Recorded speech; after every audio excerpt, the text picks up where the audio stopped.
Egaa salaxaa kana haala kanaan akkanatti ilaa hanqaa dhumaa daawwadhaan isiniin jaa. Salaxaan ani hojjechuu eegalee jiru kana irraan tana salaxaa bareedaa hedduu namatti toludha.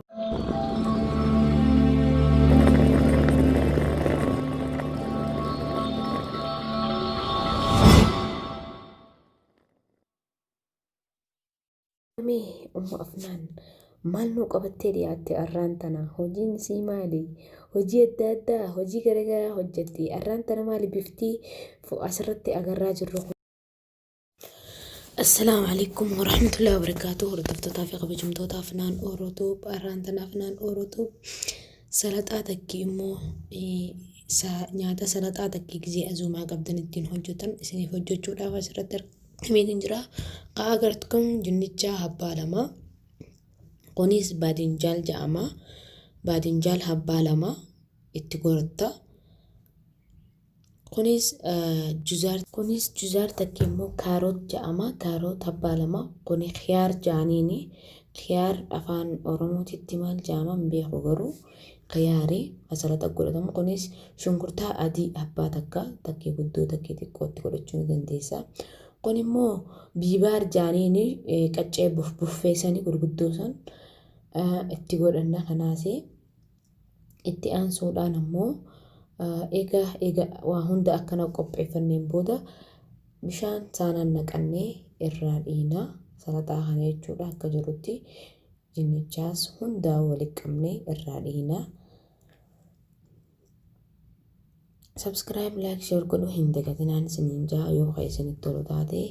Egaa ammaan tana fuunee maal goona ni cirraa akkanatti haala kanaan haala akka chipsii fakkaatuun cirraa. Egaa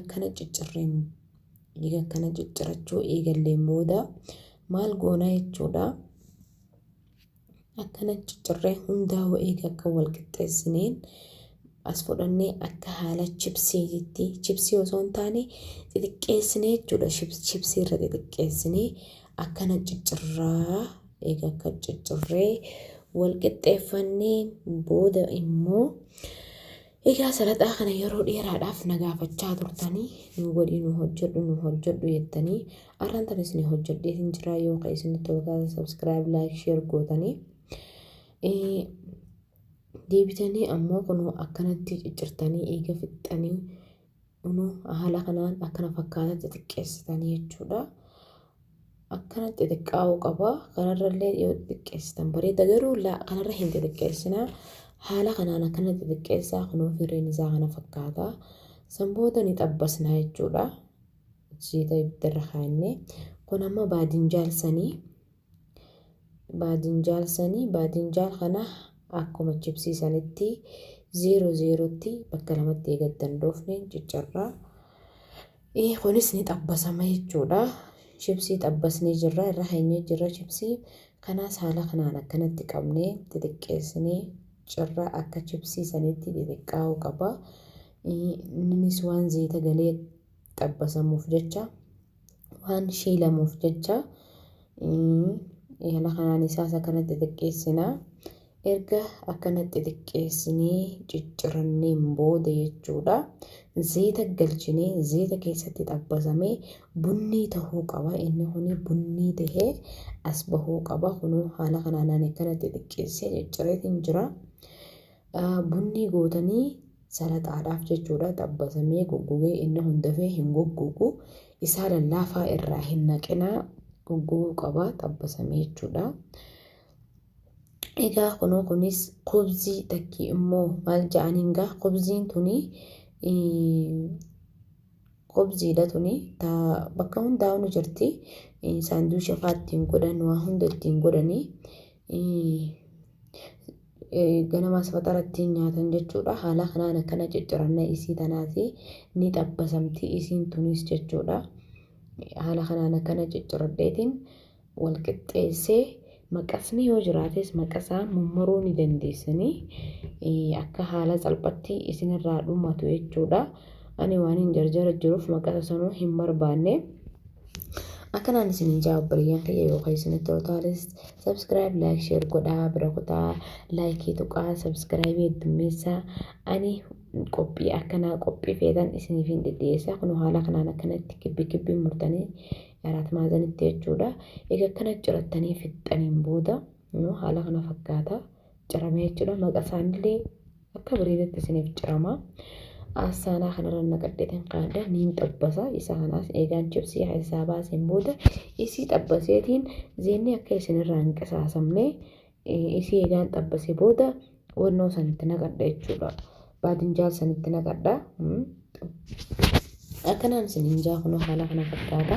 Salaxaan ani yeroo hunda qophii irra godhu kuni ammoo salaxaa baala waraqaati. Namoonni beekagaa kan beene hin jiru. Haala kana fakkaata kunoo ni dhiina eega dhiqanneen booda walitti deebina. Egaa kunoo dhiqee as deebi'eetiin jira. Qaccoola dhiqamuu qaba maaliif amma bareedaa miti xuuxxoo wannoon dhiquu qabda. Soogidda xiqqootti niixee daftee osoo sirraan laafannee soogiddaan dhiixee takka baastee dhiquu qabda. Isa kana takkatti kanatti maaliif gizee waan takkaa jidduu jira waan gurguraati takka soogiddaan dhiqamuu qaba jechuudha. Akka salaxaangaa yeroo hunda garaas hin dhukkubsine jechuudha. Maaliif waan hin affeelamneef jecha inni. Egaa kunoo isaa kana akkana ciradheetiin jira. Akkana ciruu eegalla xixiqqeessine jechuudha. Akkanatti eega cicciranneen booda feetan haflaa irrattis godhuu dandeessanii qophii adda addaa mana keessanittis warreen mana arabaa daleeddanis uummata mana arabaatiifis waan takka yoo ni beektan beekuu hin ooltan warri mana arabaa daleeddan jechuudha. Warri xabaakaa daleeddan aynata biraa beekuu dandeessanii. Namuugaa nyaata kana ni hojjeta maashaallah. Namuu bifa adda addaa haala adda addaatiin hojjete jechuudha. Yimkin waa'ee nan beeku isin hin beektan ta'a. Yimkin waan isin beektan ani hin beeku ta'a jechuudha. Saniifuugaa haaluma kanaan walirraa babbaranna kuni qiyaar kana akkanatti adda baasnee haala kanaan adda bannee cirannaa jechuudha. Isaas xixiqqeessinee akkana cirra salaxaa irratti waan fayyadamnuuf jechaa. Egaa kana fakkaata kun akkana ciccirree fixannee jirra. Haala kanaan jechuudha. Kana fakkaata. Salaxaa gubbaarratti waa xiqqoo naqanna. Akkanatti salaxaa gubbaatti egaa waa xiqqoo naqannee waa xiqqoo immoo lafatti hambisannaa jechuudha.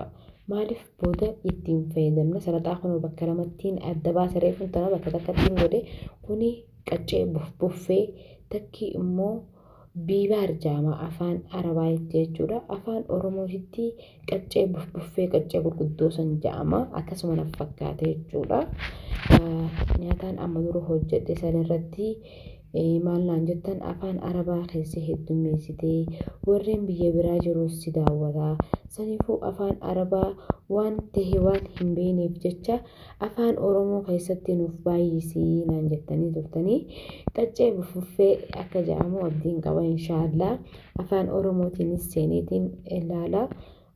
Maaliif yeroo hedduu waan akkana afaan arabaatiin fayyadamnuuf jecha akkana kun shunkurtaa adiidha. Shunkurtaa salaxaa namuu ni beekna. Afaan arabaattis basal abiyat jaaniin afaan oromoo shunkurtaa adiidha. Salaxatti fayyadaman biyya kanatti irra hedduu nyaataan godhatan biyya arabootaatiif kanatti jechuudha. Shunkurtaa diimtuu hin fayyadaman yeroo hedduu warri fayyadamus ni jira. Habashaan takka barsiiste jechuudha. Nuti ijoolleen teenya kuni kaarooti. Kaaroot kunuu haala kanaan akkanatti as baasnee asirratti faaqannaa jechuudha ni faayina. Egaa faayineen booda akkanatti haala kanaan xixiqqaa'ee faaqamu qaba. Inni bakka gurguddoo fi bakka xixiqqoo qaba.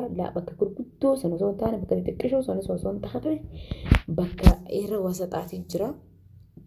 Kunuu akkanatti haala kanaan kuni killeedha. Killee ni affeellatta abbaa sadii. Killee haala kanaan eega affeeltee booda affeeleetiin jira irraa qasharratti kuni kaarootii kuni shunkurtaa adiidha.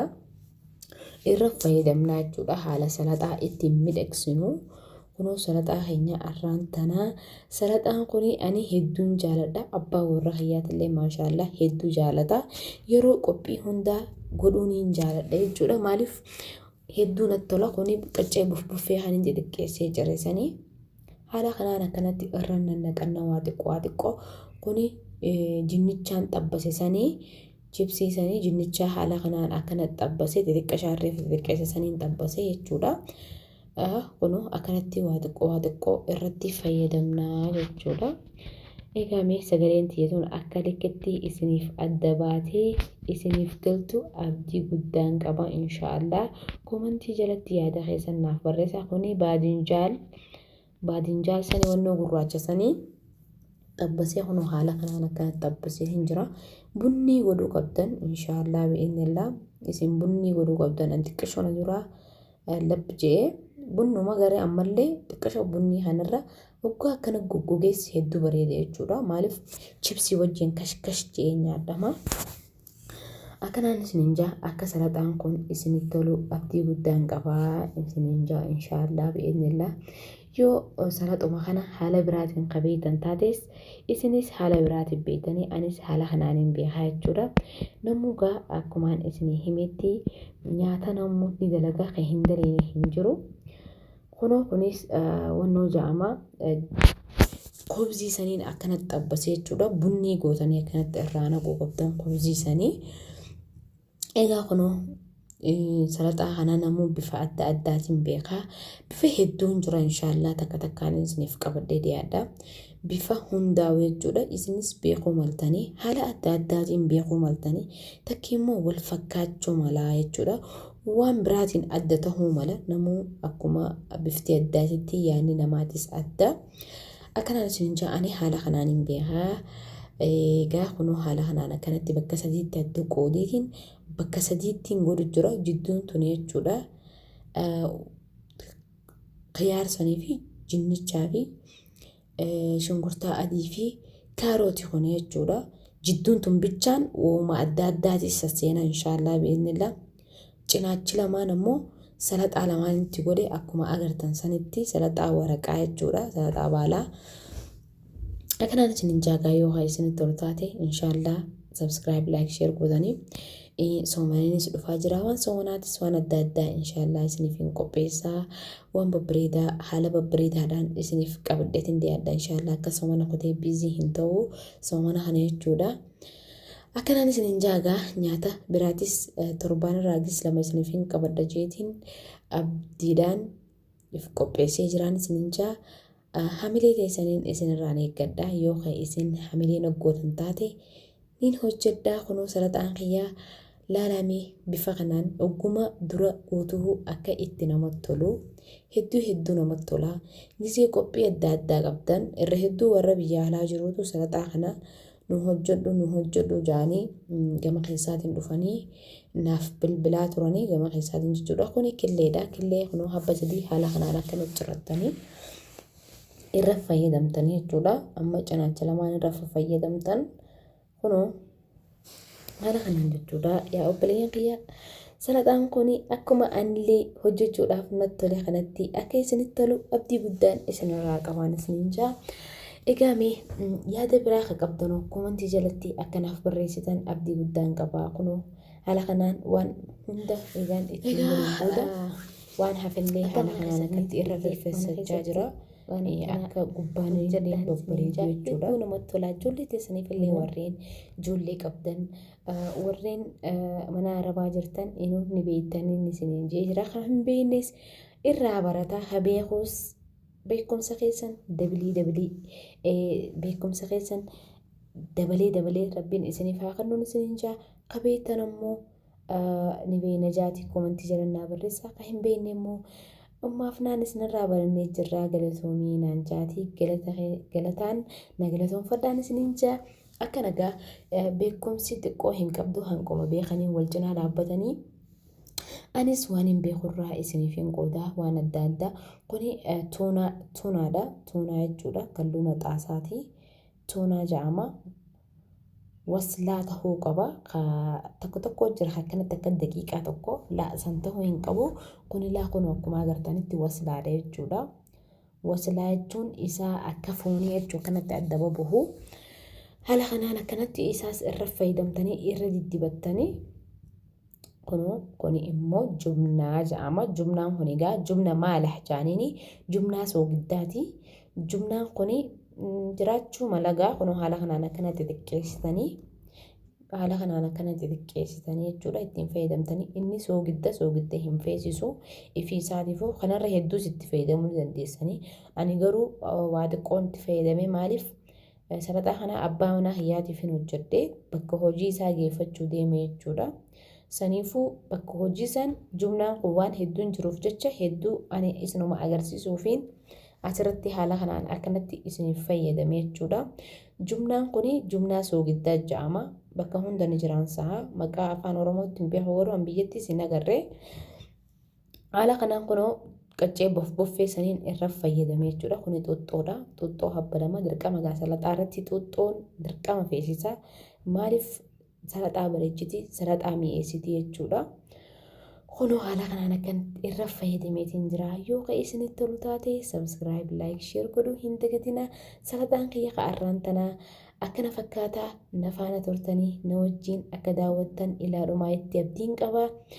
Subscribe fi like itti roobsaan isinin jaa waan na daawwattaniif hedduu galatoomaa. Assalaamu alaikum warahmatullaahi wabarakaatuh.